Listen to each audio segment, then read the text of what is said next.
All right, she said, let's go. Happy Aloha Friday, everyone. Welcome to Mai Tais at Sunset. I'm Tai. And I'm Mai. I set the intention that we are going to have a lot of fun today, and you're going to have a lot of fun listening to us. Talk story. Talk story. It's Pauhana time. It's Pauhana. It's Pauhana. Do you have your drink? I do have my drink. It is a holiday. Excellent. Today. It is King Kamehameha Day in Hawaii. And it's a regular work day here in the mainland. King Kamehameha Day, right? As we are still coming out of the lockdowns and the restrictions and things like that, we would normally have parades everywhere. They famously do these floats on the parade with all these gorgeous flowers. They have the pa'u riders and absolutely gorgeous Hawaiian pageantry throughout. They have a hula competition. I think we kind of celebrate the entire month of June, King Kamehameha Day. But what's special is today they do the draping of lei's on the King Kamehameha statues. Not just on Oahu. Oh, that's lovely. But they do them on the other islands. There are 6 in total. There's one in Washington, D.C. I imagine that there's a group in Washington, D.C. that also does the draping of the statue there. Barack Obama moved it. It used to be, when I first saw it years and years and years ago, it was in the Hall of Presidents. But he's moved around a few times. But he was the only monarch in the Hall of Presidents when I saw him. Interesting. Mm-hmm. Why did Barack Obama move it? He's part of some welcoming. I forgot. It was moved during his administration. I'm sure it's probably been moved again. They just move these things. But apparently it was one of the heaviest statues. I was going to say something about King Kamehameha, who rose to power by unifying the islands because they were all under different rule, different chiefs, different monarchs. And he basically had an army. And I only recently kind of learned this was, in like drawings and things that I've seen at like the Bishop Museum, you see the battling, holding spears and things. And I can't remember if there were guns, but in reality, they had guns. They had muskets. There was, they had already had contact with other explorers who traded with them. Yeah. Oh, and so the biggest battle was the Pali Lookout, which was kind of like the last one. So Nu'uanupali, which is... Didn't they push them off the edge? Yeah, so King Kamehameha's, his army, they got the Oahu army. They caught them at that corner on the cliff. And you can go there. It's the Pali Lookout. It's very windy. It's very windy. It's also very haunted. Hopefully we can do some ghost stories around Halloween time. You and the ghost stories. I know. I've actually had a lot of crazy experiences at the Pali Lookout. It's no longer opened at night. But I was talking about haunted things today, and just a weird one came up. And I was watching this other documentary about like the Mother Mary statue and how in other parts of the world there are these statues of Mary that cry. And at Mililani Cemetery, there's a statue of Mary. And you used to have to go like at midnight or 3 a.m. and you would flash your headlights 3 times and then at the statue's face, and she would cry tears. Yeah, because you were blinding her with the headlights. Probably. She was probably like, her eyes were watering. She was like, "Come on, bitches, I'm trying to sleep."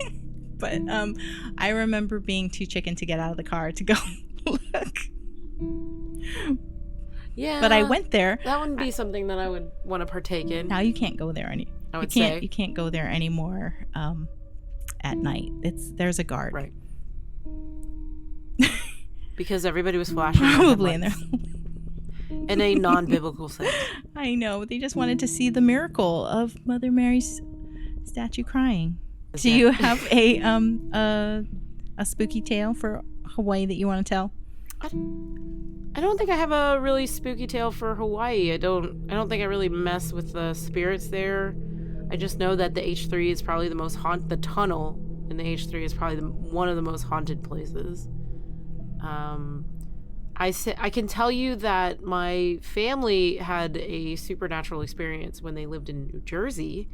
So I don't know if you know that weeping willows are infamous trees because usually spirits like to cry under them. Oh.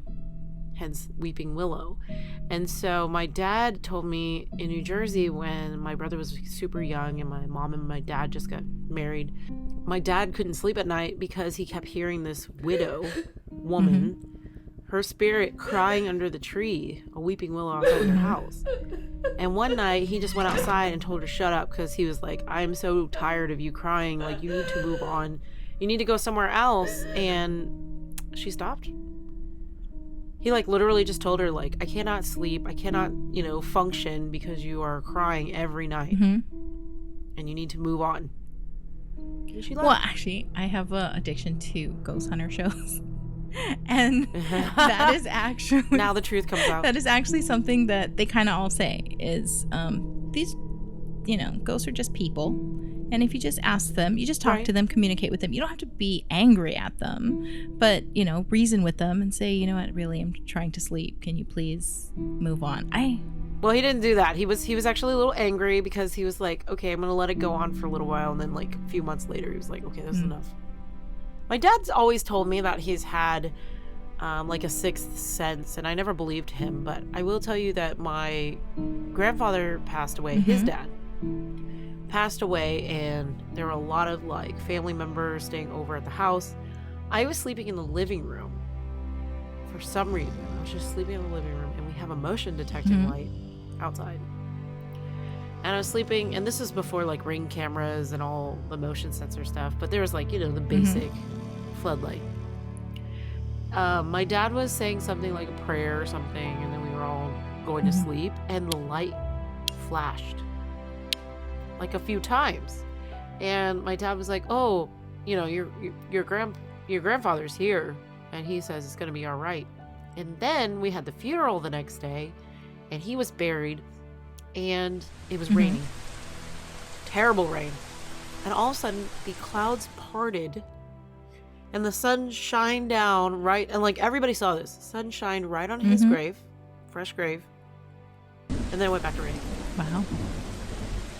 It was pretty magical. Like I have not, when I was younger I didn't really believe in all the spirits and stuff like that, but at that moment, like, I was like, okay, there's two signs already that he came by, and then that was his ascension to heaven was at that moment. And I was like, all right, it's good.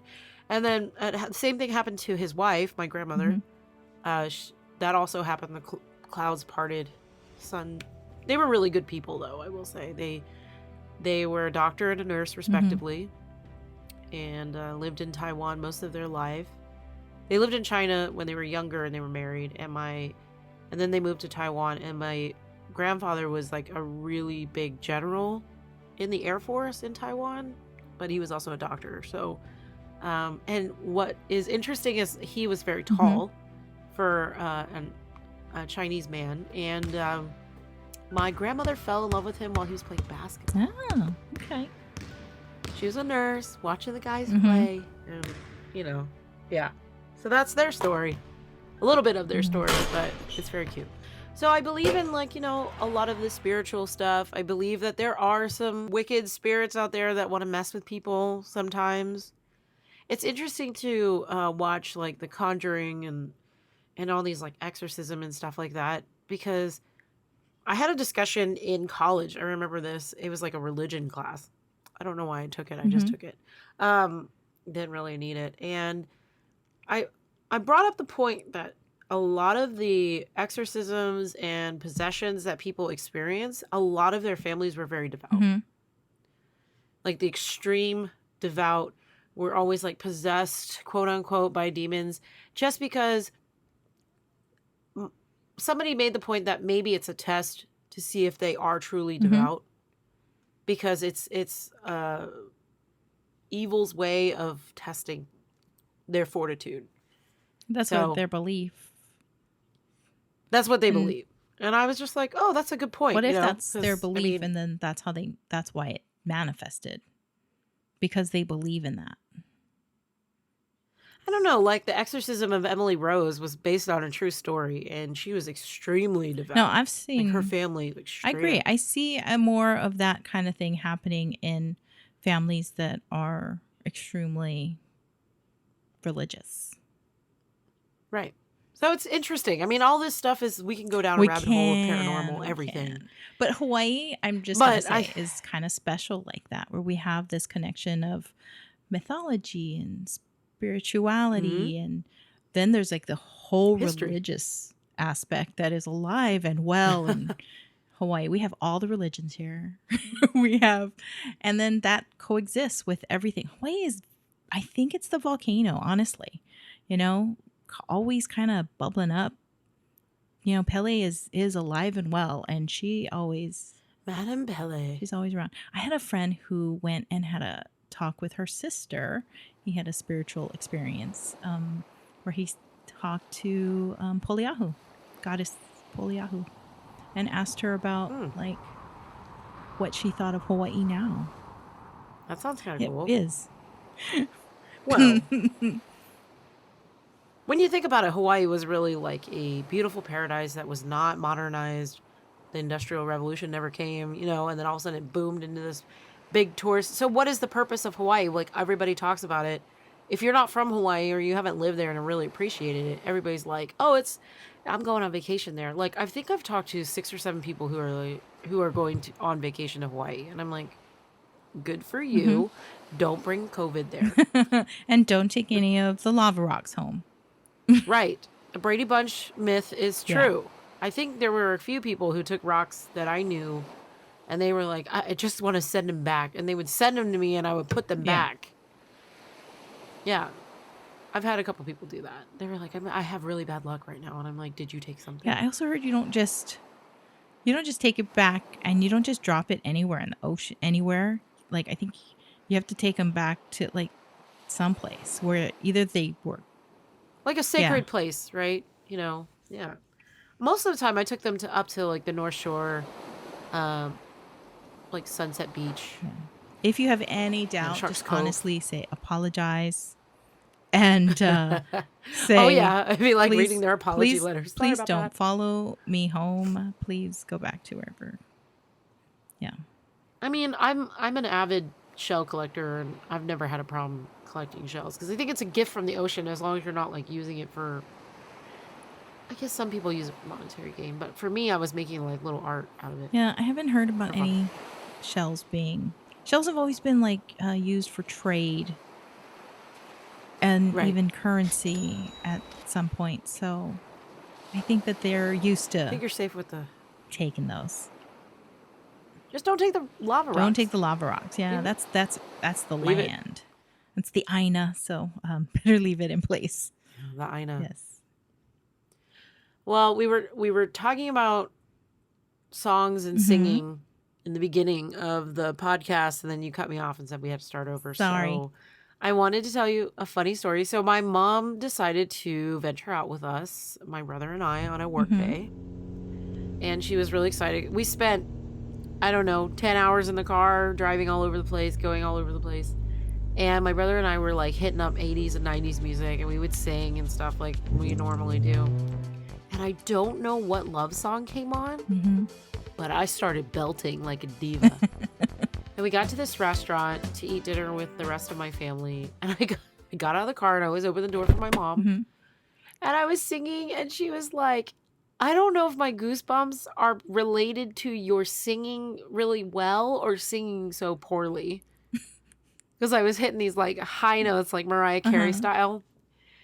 And I'm not a singer. So you know it's the latter? Is that what you're saying? Well, you know what? I told her just to keep her opinions to herself. Get in the restaurant. You know, I was just like, shh, be quiet. Nobody cares. And we went to, so that was dinner. But when we went to lunch, okay, everybody was grumpy, right? They were at, like, I got 2 hangry individuals, my brother and my mom. My mom's the worst. And they were like, we need a place to go to eat. I'm like, okay. So I find this really cool street food restaurant. up in Tomball. It's called Street Food Guru. We pull up, and my brother was like, "Is this it?" And then he looks up and he goes, "Marble Slab, Great American Cookie Company."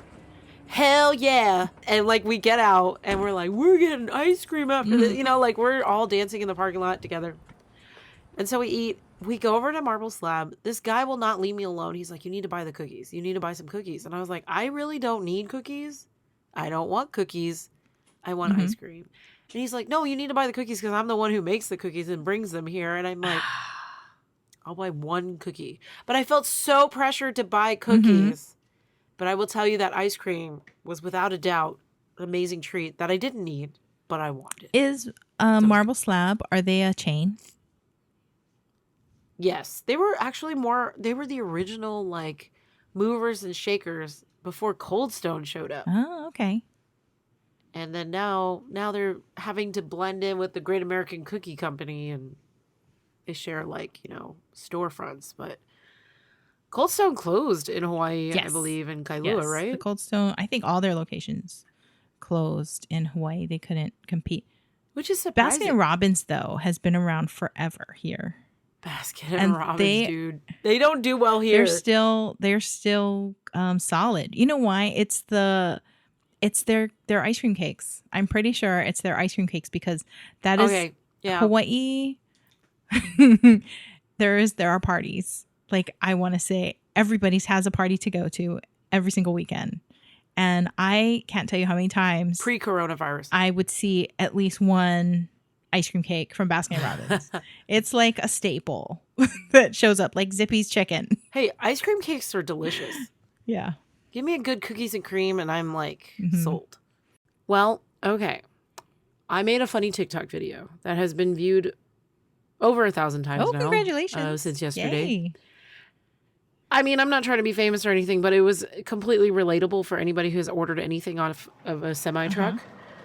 But this guy shows up to deliver 2 20-foot containers. They weigh 5,000 pounds apiece onto the land. My brother tells him specifically where to avoid so that he doesn't run into some mud and get stuck. It has been raining for a while and it's suddenly dry now, right? The truck driver insists he knows what he's doing and proceeds to get stuck after delivering the first container. Oh, no. He then refuses to call a wrecker. And my brother has to try to use his truck, which is not a heavy-duty work truck, to pull out 40,000 pounds from the mud. Did it work? No. Then the driver proceeds to use 8 hours of the day to try to flag down someone to help. And he finally calls his friend who has another semi and drives on the land to pull him out of the mud. Lo and behold, the moral of the story is don't deliver really heavy things when it's muddy. Yeah. Like there was mudslinging. There are now huge mud pits in the middle of the land. It was just a hot mess. And so I made a video of it. I sent it to you. I think you saw it, right? But yeah, it was I a hot didn't mess. understand that all of that was going on. I just thought it was a successful delivery. Yeah. It was awful. Okay. It was not successful at all. And so, yeah, that happened. And unfortunately, I just also, when I was unloading a trailer while this was all going on, I discovered that one of our roosters passed away. Looks like by natural means. It might have been bit by a snake or something, but there was no like attack marks or anything. So I lost a rooster. However, we made friends with people in the county, some county officials. And one lady is trying to get rid of 3 chickens. And there are 2 hens and a rooster. So I went out on Thursday with my brother to pick them up in a little like carrier. And they wouldn't come out. But the little rooster came out, and he is a micro rooster. So he's very tiny. He's like probably 5 pounds. And the breed is called a fizzle. I don't know if this is accurate, but this is what she told me. She's like, they're called a fizzle because their hair looks very like they're wet. They're just like, it's just bugged out everywhere. and she was like, it's because it's curly. So when I get this rooster, I will take a picture of him, But I was hoping that it was actually a hen because I wanted to call her Miss Frizzle from the Magic School Bus. On the Magic School Bus. Yeah. So it was really cute though. It came out and I was like, oh my God, why are you so tiny? Like tiny, tiny rooster. I'm worried that they're going to get eaten on the land. So my brother said he'll put them in the coop for now. Every time I hear the word coop, I think of like a convertible 2-seater. Like these little chickens sitting in this convertible 2-seater. And he's like, no, the chicken coop. You should totally build it to look like a really cool 2-seater coop. Oh, one thing at a time. You know what I said on the video was like, oh, look, we can paint the sides of the containers. You know how like people do murals and stuff? My brother was like, we got bigger shit to worry about. The damn thing is stuck in the mud. And I was like, I meant later, dude. Like, he was really upset on Thursday because it was just hot. And it's been like the heat index has been like, it feels like 105, 102, and it's humid. And so there was a little grumpy pants. I'm happy to report that my mosquito net works wonders. And the one time I decided not to wear it, I got bit on the legs and all up and down my arms. And I was like, this is so PSA for everyone. Please wear all your protective wear because it works. I got bit the other day too on my ankle. I don't even know what bit me, but it's in a very inconvenient spot and I keep wanting to itch it. That sounds weird. It's on my ankle. Oh, why can't you itch it? You know, if you itch it too rough or hard you'll just make it that's sore. I want it to be like a. Oh, okay. Well, just ignore it. I'm trying to ignore it. Well, now you can't. Put some vodka on it. I don't know. Everybody's always like, rub it with an alcohol wipe or something. It'll go away. It will stop itching. So put some vodka on it and you'll be fine. 100 proof. And anyway, it's been just an interesting week. I don't even know how to describe these woes. Well, I told you the land has gone. I told you that once you guys start moving on the land and you start doing things, your time is gonna fly by because there's so much work to do on just vacant. It's just huge land that you guys have. Did the trailers? Is that where you guys wanted them to be? No. After all that, the containers did not end up where they want to be. However, the company did say that they would try to come out and fix it. My brother did buy himself a 0-turn mower and a huge tractor, which will be arriving next week. Can the tractor pull those things around maybe and adjust? Can probably push it. Okay. Push it. But the problem is when you're pushing something from the back that's heavy, it actually will push the front down into the dirt. So you have to like raise up the front and then push it. I think you should just have the company that delivered it put it in the right spot. I think for safety reasons, that's a good idea. My brother actually had me move a couple like metal pipes. So they're really big. I don't know if people have seen like commercial piping or anything like that. Sometimes they're like these big concrete tubes. And I had to use a stick.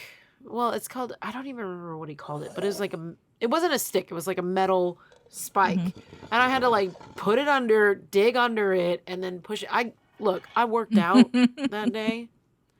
And I'm more than happy to eat my cookie today. Yep. So, but I was pushing stuff and then I had to lift some tires out. Oh my gosh. I literally was like, you don't need CrossFit. You just need some land that needs to be cleaned and you should be fine. Flipping tires, picking up metal tubes, finding dead chickens and warding off all the bugs. I picked up a baby frog today and saved it from the hot asphalt. Okay. I was on my walk and he was trying to get to the other side and I took a picture of him. He was like a little micro frog. He was no bigger than like a dime. It was so cute. So I have pictures of that. And my final story about country living is that the whole time you're screaming because you'll be driving down the road, everything's good, country music's on, you know, you're singing and everything, and all of a sudden you're like, oh shit, because there's turtles, there's vultures, there's things trying to cross the road, and you're like, so I have to be a spotter from like way ahead and say, oh my god, there's a turtle crossing the road. He's like, And the funniest thing is, one of them, my brother was like, why is this bitch trying to get across the road when there's 2 cars coming from both ways? And I'm like, I don't know. He's like, get on the yellow line. Like, we're like screaming at it as we're driving closer. Get to the yellow line. And you see the turtle like scrambling because he can feel it. You know, he's like, oh shit. Barely missed. We both barely missed him, but good times. It's like Frogger. Funny. Oh, you know what? In Hawaii, I just found out, how Hanauma Bay, the parking is so crazy and it'll back up the Kalaniana Ole Highway. You're stuck and you don't know why. And it's because people trying to turn into the parking lot because it's always full. Now they have online reservations for your parking, just like when you were making reservations for a park in Texas. Wow, you have to make reservations now to go to Hanauma Bay? But at least it's a guaranteed... And you have to watch that video. It's a guaranteed parking spot. Yeah, there's a mandatory That's video. true. It's beautiful though, right? It's all about the reef and the bay. Don't touch the reef. Don't go beyond the reef. Don't Unless you want to swim with the rays. Don't let your children... don't leave them alone next to the big fish because they're big now. I don't like it when I watch the tourists stand on the reef. No, I'm very uncomfortable. It irritates me. I'm like, why are you doing that? I wouldn't stand on top of your house. The other thing is hiding in all the reefs. There are urchins. Well, the urchins, eels. The eels, and they have the sharp, scary teeth. If you look delectable, they will bite.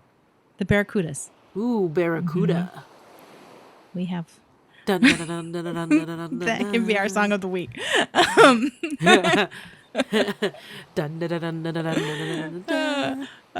Yeah, but they're totally all over there in the reef, and just you don't want to be standing barefoot near any of that. No. Yep. Not at all. Crazy. What else do we have to talk about? Why are we having a brain stump today? I don't know. I think because it's Friday. Material yet? Nope. For 35 minutes. You gotta come. But wasn't that a cute show? Which show? The last one. Yeah, I really liked the last one. I like the sounds, the Wilhelm scream. I was like, I was not expecting this internal scream. Wow. I was like, what has happened? Like, I'm driving to work and I'm like, wow, she really got into it. And then there was like the tattoo buzz. Yep.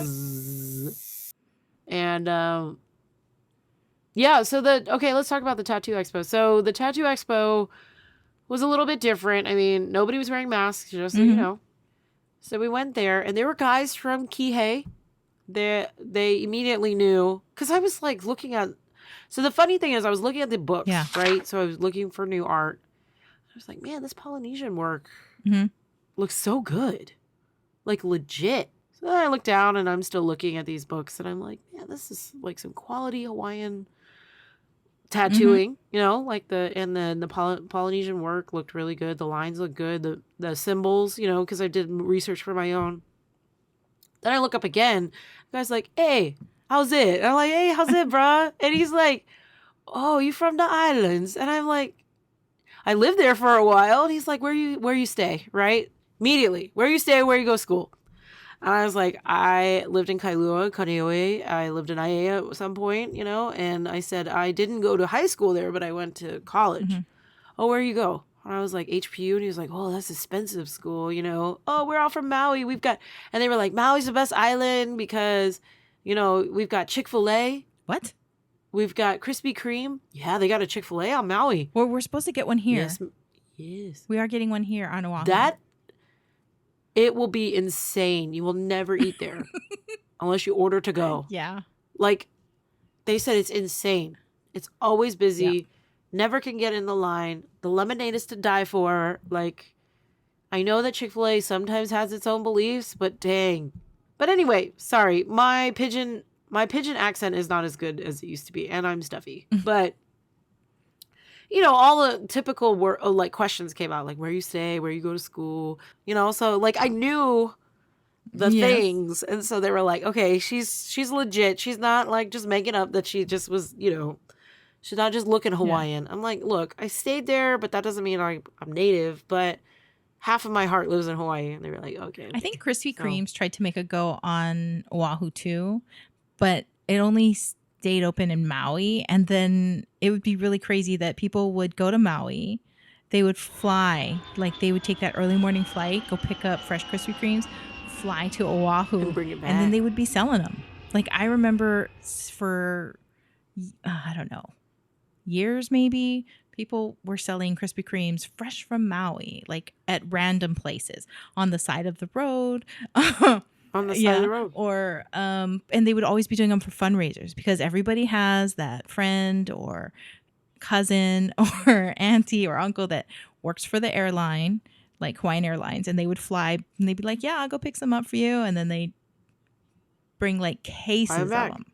Yeah. And they also said they had something else that Oahu didn't have, but I don't remember what it was. But they have a Chick-fil-A. Well, I know. Because I said, I want to open a Sonic there. And the guy was like, please open a Sonic. Yeah, we don't have a lot of these mainland chains, but some of them are coming. We just got a brand new Wendy's off of the Pali Highway. We've had, actually, I think we've had Wendy's. I think we had Wendy's elsewhere. I feel like if you open any real good fast food chain that's only on the mainland, like an In-N-Out, you open an In-N-Out there, you open a Chick-fil-A, you open a Sonic, you open, shoot, I don't even know, what else do we have? Like a Taco Cabana. Chipotle. Would kill. Chipotle. I want Chipotle. Oh, Chipotle would kill. In-N-Out. Oh, God. In-N-Out, Shake Shack. I would love those. I mean, Hawaii people, we travel everywhere. Yeah, you like the foods. What's funny is the Hawaii people like the fast food, and then when other people want to go sit down, everybody else is like, no. Let's go get In-N-Out. Let's go do Sonic. Let's go do Panera. Let's go do, Chick-fil-A. It's all the things because we see the commercials here in Hawaii. That's and true. We're like, I hated every Olive Garden commercial and Panera I commercial know, because I'd be like, man, I don't even know what it's like, but I'd like to try it. And then you read about it, and you're like, you got the OG. They're terrible, but it's like I don't care. I've been watching the commercials for years. No, we just got an Olive Garden, and I heard that the line is still crazy in Ala Moana, even though it's been open for months now. That's insane. I'm glad that Ala Moana is busy. Unlimited breadsticks, though, that would feed a family of 12. So I have no idea. Have you ever had an Olive Garden breadstick? I've never been to Olive Garden. Oh my God, okay. Yeah, one day. I've never been there. It's actually not bad. I'm gonna wait till the line goes down. When it's older. It's like never. Never. Especially if they only have one. I don't know. Olive Garden needs to take reservation. Yeah, but you know what is better than, isn't it Italian food? Olive Garden, it's pasta and stuff. See, I would rather go to Asagio's, which has a beautiful location in Ala Moana. It's a very beautiful little restaurant down at the bottom level. Yeah. Oh, those were the glory days. It was fun to walk around Ala Moana. I really enjoy it, and now that they've expanded it and made it more, I guess, a little bit more user-friendly. Oh my God. It's nice. Huge. I swear it just keeps getting bigger and bigger. It's a good place to go get your steps in, though. Oh, yeah. Should go for a walk. Oh, Just I have. Walk. I mean, try not to buy. Oh, yeah. But I know. It's hard to not window shop. But all of, every store that you can imagine is there. Well, this was fun. And easy. I feel so lazy today going into this weekend. It's a 3-day weekend. Well, I know my weekend. It is not a 3-day weekend for all of us here, but on the mainland. But we will gladly share your joy and happiness. Mm-hmm. But I just want to say thank you for listening in. It has been wonderful to have you all here. Happy Pride Month still. We're still going to celebrate. I did end up... Oh, and I have something. So you ready? I'm ready for this shocker. So we were talking about friendship bracelets. Yes. Because our friend Tori opened up her brick and mortar store in the Windward Shopping Center. Mm-hmm. It's called Indian Dash Company. Yep. So go out there and support if you're living in Hawaii. But we were talking about friendship bracelets, and something is coming in the mail. Oh, you ordered? For you, I'm Mai. excited. I got you a friendship bracelet. And so, yeah, that's coming with another little surprise. And so thanks for tuning in to Mai Tais at Sunset. It's been an absolute pleasure. And check us out at maitaisatsunset.com, Facebook, Twitter, Instagram, and anywhere you listen to your favorite podcasts. And happy King Kamehameha Day weekend. all the month of June as well. So until we meet again, ahui ho.